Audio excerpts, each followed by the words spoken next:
महिला एवं बाल विकास मंत्रालय ने महिलाओं को सशक्त बनाने की दिशा में अब एक अनूठी पहल करते हुए गुजरात के कच्छ में देश की पहली बालिका पंचायत की शुरुआत की है। महिला एवं बाल विकास मंत्रालय अब जल्द ही पूरे देश में बालिका पंचायत की शुरू करने की भी योजना है। आपको बता दें, गुजरात के कच्छ जिले कुनरिया, मस्का, मोटांगिया, बड़ासर, कुकम्मा गांव में इस पंचायत का आगाज हुआ है। इसकी जिम्मेदारी 11 से 21 साल की उम्र की बालिकाओं को दी जाती है। इसका मुख्य उद्देश्य बालिकाओं को सामाजिक और राजनीतिक विकास को बढ़ावा देना और समाज में मौजूद कुरीतियों को दूर कर उनकी समस्याओं का समाधान करना है। बेटी बचाओ बेटी पढ़ाओ अभियान के तहत महिला एवं बाल विकास कल्याण गुजरात सरकार की अनोखी पहल है। इस बालिका पंचायत की सरपंच 20 साल की उर्मी आहिर हैं। जिस बेटी बचाओ बेटी पढ़ाओ भारत सरकार द्वारा की गई अभियान जो हुआ है, उसके संदर्भ में कच्छ में एक नई पहल शुरू की गई है, बालिका पंचायत। तो बालिका पंचायत की जो मैं बात करूं तो गांव की लड़कियां जो बाहर नहीं आ सकती, शिक्षित नहीं बन सकती, तो अपने क्वेश्चन किसे बोले, इसलिए बालिका पंचायत की रचना की गई है। जहां मैं सरपंच और मेरे 8 सभ्य हैं जो वार्ड वाइज खुद के मोहल्ले के सभी क्वेश्चंस लेके मेरे पास आते हैं और मैं उसका सॉल्यूशन करती हूँ। इसका चुनाव ग्राम पंचायत में जैसे चुनाव होता है, ठीक वैसे ही बालिका पंचायत का चुनाव हुआ था। बालिका पंचायत की सदस्य गरबा भारती ने बताया कि इस पंचायत का मुख्य उद्देश्य बालिकाओं को बचपन से ही पंचायत के फैसले की प्रक्रिया से अवगत कराकर सक्रिय राजनीति में उनकी सहभागिता सुनिश्चित करना है।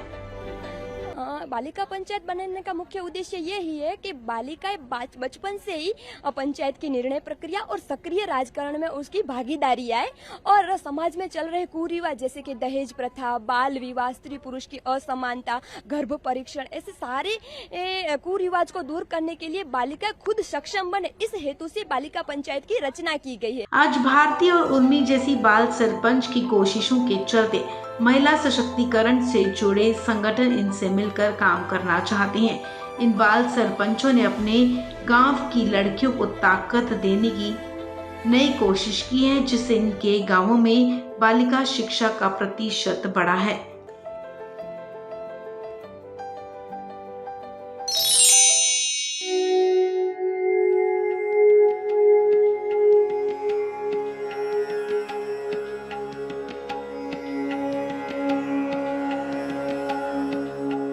अंतर्राष्ट्रीय योग दिवस से पहले भारतीय रेलवे की तरफ से अलग अलग जगहों पर योग कार्यक्रम का आयोजन किया जा रहा है। इसी कड़ी में मध्य रेलवे ने मुंबई में योग कार्यक्रम का आयोजन किया गया। आपको बता दें, ये कार्यक्रम मुंबई में छत्रपति शिवाजी महाराज टर्मिनस के बाहर किया गया।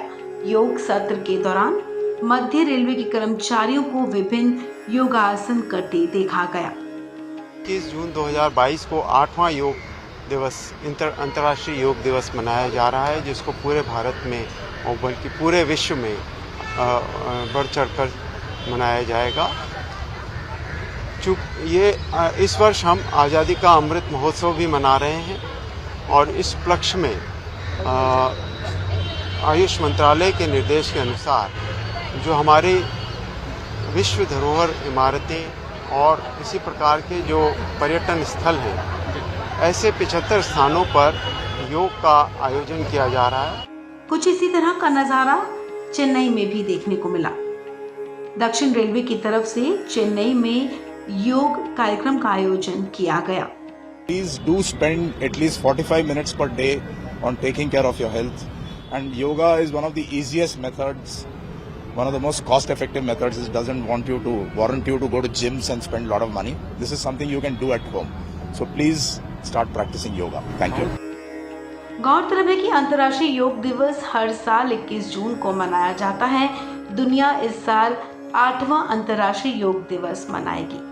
हर साल इस दिन बड़े से स्थानों पर लोग इकट्ठा होते हैं और एक साथ योग करते हैं। योग के अमूल्य लाभों के बारे में जागरूकता फैलाने के लिए हर साल अंतर्राष्ट्रीय योग दिवस मनाया जाता है।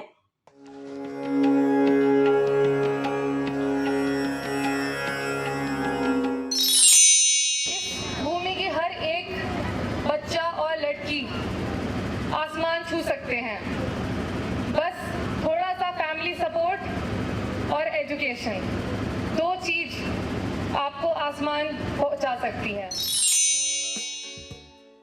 बेशक अगर आपको किसी क्षेत्र में मुकाम पाना है तो आपको अपनों का साथ और आपकी कड़ी मेहनत का होना जरूरी है। हरियाणा की बेटी अभिलाषा बराक को दोनों मिला तो उसने वो कर दिखाया जो किसी ने सोचा नहीं था। अभिलाषा बराक को भारतीय सेना की पहली महिला कॉम्बैट एविएटर चुना गया है, यानी वो सेना में लड़ाकू पायलट के तौर पर काम करेंगी। साथ ही भारतीय सेना को इतिहास में पहली बार आर्मी एविएशन कॉर्प्स के तौर पर पहली महिला अधिकारी मिली है। चलिए आपको बताते हैं कि कौन है अभिलाषा बराक। भारतीय सेना के मुताबिक नासिक में सेना के कॉम्बैट एविएशन ट्रेनिंग स्कूल में अभिलाषा ने अपनी ट्रेनिंग पूरी की है। अभिलाषा बराक की उम्र 26 साल है और वो हरियाणा की रहने वाली हैं। अभिलाषा बराक की अभिलाषा हमेशा से ही पायलट बनने की थी। वो बचपन से ही आर्मी परिवेश में रहीं और इसलिए उनका सेना में शामिल होना लाजमी था। वो कर्नल एस ओम सिंह की बेटी हैं, जो 2011 में रिटायर्ड हो चुके हैं। 2013 में जब भारतीय सेना अकादमी में उन्होंने अपने बड़े भाई की पासिंग आउट परेड देखी, तब सेना में शामिल होने की अभिलाषा और पक्की हो गई। कैप्टन अभिलाषा बराक लॉरेंस स्कूल सनावर की छात्रा हैं। उन्होंने साल 2016 में दिल्ली टेक्नोलॉजिकल यूनिवर्सिटी से इलेक्ट्रॉनिक्स और कम्युनिकेशन इंजीनियरिंग में बीटेक किया था। पढ़ाई पूरी करने के बाद वो जॉब के लिए अमेरिका चली गईं। वो डेलॉट में बतौर इंजीनियर काम करने लग गईं, लेकिन आर्मी में भर्ती होने के लिए वापस भारत आईं। उन्हें सितंबर 2018 में आर्मी एयर डिफेंस कोर में शामिल किया गया था। आपको बता दें कि अब तक भारतीय सेना में महिलाएं केवल ग्राउंड वर्क करती थीं। हालांकि भारतीय वायुसेना और भारतीय नौसेना में महिलाएं पायलट हैं। भारतीय सेना ने 2021 में आर्मी एविएशन कोर्स शुरू किया, जिससे महिला पायलटों के लिए एक और दिशा खुल गई है। देश के कई हिस्सों में हीट वेव ने आम लोगों के साथ ही जानवरों को परेशान कर रखा है। दिल्ली, उत्तर प्रदेश से लेकर पंजाब, हरियाणा और राजस्थान में भीषण गर्मी ने आम जीवन को प्रभावित किया है। इसी बीच पंजाब के जीरकपुर शहर के छतबीड़ चिड़ियाघर में खास पहल की गई है। जानवरों को गर्मी से बचाने के लिए चिड़ियाघर प्रबंधन ने छोटे तालाब और फव्वारे की व्यवस्था की है। दरअसल जून का महीना लगभग आधा गुजर चुका है और गर्मी अपने पूरे शबाब दिखा रही है। आलम यह है कि दिन में तेज धूप, हीट वेव और गर्मी ने आम लोगों का जीना मुहाल कर दिया है। देश के साथ साथ पंजाब में भी भीषण गर्मी पड़ रही है। यहाँ तापमान लगातार सामान्य से ज्यादा बना हुआ है। इन सब के बीच छतबीड़ चिड़ियाघर प्रबंधन अलर्ट मोड में है और जानवरों को भीषण गर्मी से बचाने में जुटा है। भीषण गर्मी में चिड़ियाघर में जानवर जान बचाने के लिए पानी और छांव का सहारा लेते हुए दिख रहे हैं। गर्मी से बचने के लिए छतबीड़ चिड़ियाघर प्रबंधन ने जानवरों के लिए छोटे तालाब और फव्वारे की व्यवस्था की है। इस चिड़ियाघर में लोग घूमने आते हैं और जानवरों को देखते हैं। हालांकि गर्मी की वजह से कई जानवर या तो छांव में बैठे रहते हैं या पानी में खुद को ठंडा करने में जुटे हैं। बताते चले कि छतबीड़ उत्तर भारत का एक बड़ा चिड़ियाघर है। यहाँ बड़ी संख्या में हरियाणा और हिमाचल प्रदेश से सैलानी आते हैं। यहाँ के लायन सफारी का अपना ही आकर्षण है। दूर दूर तक सिर्फ पेड़ ही पेड़, हरियाली और अलग अलग प्रजाति के परिंदे। तमिलनाडु के पुदुचेरी में मौजूद एक सरकारी कॉलेज ने पर्यावरण को बेहतर बनाने के लिए एक पहल की है। दरअसल Tagore government arts and science college ने परिसर के 15 एकड़ बंजर जमीन को शहरी जंगल में तब्दील किया है। कभी यहाँ बंजर जमीन थी, दूर दूर तक सिर्फ धूल, सूखा और गंदगी नजर आती थी, एक भी पेड़ नहीं था। लेकिन अब यहाँ सिर्फ हरियाली नजर आती है। Tagore government school principal Shashikanta Das ने बताया कि यहाँ 5 सालों में 5000 से ज्यादा पौधे लगाए गए हैं और उनकी देखभाल की गई है। जहाँ इस वक्त गर्मी से लोगों का बुरा हाल है, तो वहीं परिंदे भी गर्मी से परेशान हैं।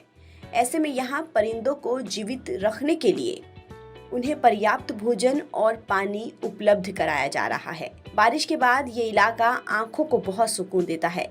यहाँ मोर आते हैं, बत्तखों को भी पाला गया है और इसके अलावा तमाम गिलहरियाँ दिन भर यहाँ चहलकदमी करती हैं। टैगोर गवर्नमेंट स्कूल की पर्यावरण को लेकर की गई ये पहल न सिर्फ काबिले तारीफ है बल्कि बाकियों के लिए प्रेरणा भी है। ये तस्वीर जम्मू कश्मीर के अनंतनाग की है। अनंतनाग जिला प्रशासन ने अमरनाथ यात्रा से पहले जोर शोर से तैयारियां शुरू कर दी हैं। प्रशासन विशेष रूप से तीर्थ यात्रियों के लिए रहने के लिए आवास, तीर्थ यात्रियों के लिए स्वास्थ्य सेवाओं का इंतजाम, स्वच्छता और परिवहन सुविधाओं को प्राथमिकता दे रहा है। वहीं अमरनाथ यात्रा को लेकर की जा रही तैयारियों पर अनंतनाग के उपायुक्त पीयूष सिंघला ने क्या कुछ कहा, आइए आपको सुनाते हैं। इस बार की श्री अमरनाथ जी यात्रा के लिए डिस्ट्रिक्ट एडमिनिस्ट्रेशन अनंतनाग की तरफ से पिछले कुछ समय से बड़ी जोरों शोरों से सभी तैयारियां चल रही हैं, जिसमें चाहे ट्रैक ओपनिंग के बारे में हो, चाहे वो हेल्थ फैसिलिटीज़ को बढ़ाने के बारे में हो, टॉयलेट्स के बारे में हो, सफाई के बारे में हो, जो फैसिलिटीज़ जो यात्रीज़ हैं उनके लिए रहने की जगह के बारे में हो। सबसे खास बात जो उत्साह लोकल कम्युनिटी में यात्रीज़ को के वेलकम के लिए देखने को मिल रहा है, उसको मद्देनज़र भी पूरे इंतज़ाम किए जा चुके हैं। इलेबोरेट तरीके से पूरा ट्रांसपोर्ट प्लान, किस तरीके से ट्रैफिक प्लान कैसा रहेगा, सैनिटेशन प्लान और अवेयरनेस प्लान पे खास तौर पे जोर दिया गया है। बता दें कि इस साल अमरनाथ यात्रा 30 जून से शुरू होगी और 11 अगस्त को खत्म होगी। कोरोना महामारी की वजह से अमरनाथ यात्रा 2 साल बाद शुरू होने जा रही है, इसलिए इस बार भारी संख्या में श्रद्धालुओं के अमरनाथ पहुंचने की उम्मीद जताई जा रही है। ऐसे में तीर्थ यात्रियों की यात्रा सुखद, सुरक्षा और सुचारू रहे, इसके लिए प्रशासन ने सभी खास इंतजाम किए हैं। फिलहाल इस खबर में इतना ही। देश और दुनिया की तमाम खबरों के लिए आप बने रहिए वन इंडिया हिंदी के साथ।